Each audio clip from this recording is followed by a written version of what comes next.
You're walking down a street in 1930s Berlin. It looks like a normal city, but the air feels heavy. You see posters plastered on the walls, disturbing, jagged art designed to make you feel fear.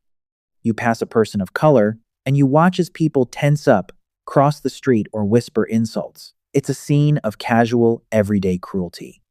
And you find yourself asking the same question I've been asking for weeks. Why? There were only a few thousand black people in all of Germany at the time. They weren't a political threat. They didn't own the banks.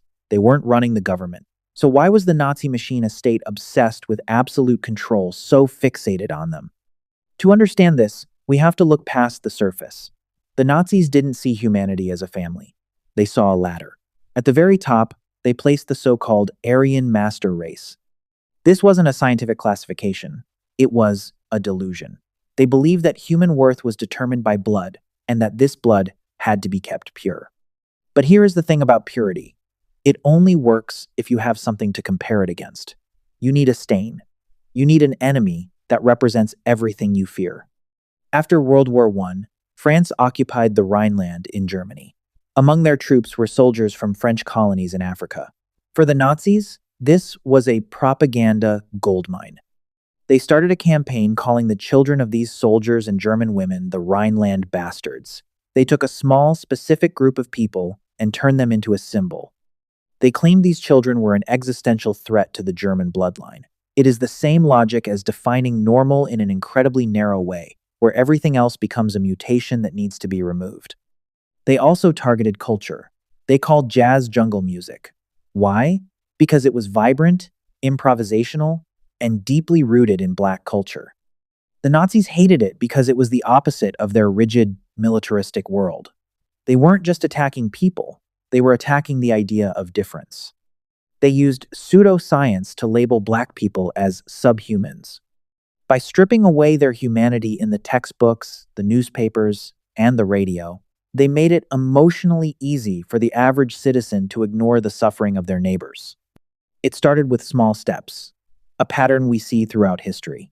First, it is words. Then, it is being fired from your job. Then, it is being banned from universities. Eventually, it is the denial of citizenship. By the time the war hit full force, the rhetoric turned into state-sponsored violence. Black people were forced into labor camps. They were subjected to forced sterilization. The goal wasn't just to punish them, it was to erase them. It was a cold, calculated attempt to ensure that, in their vision of the future, there was simply no place for anyone who didn't look like them. So, why does this matter today? When we look at the statistics of human diversity, how rare it is for any of us to exist at all, it makes the Nazi obsession with purity look even more insane. We are all walking miracles of biology. To look at a human being and see only a stain or a threat isn't just evil. It is a fundamental misunderstanding of what it means to be alive. The Nazi hatred of black people was never about black people. It was about power. It was about creating a bogeyman to keep a population scared, angry, and obedient. They needed a target, and they chose the one that was most visible to their warped worldview. The danger isn't just that they hated. The danger is how they convinced an entire nation to go along with it. They turned empathy off and replaced it with a narrative. Next time you see someone who is different from you, whether it's their skin color, their culture, or their background, remember this.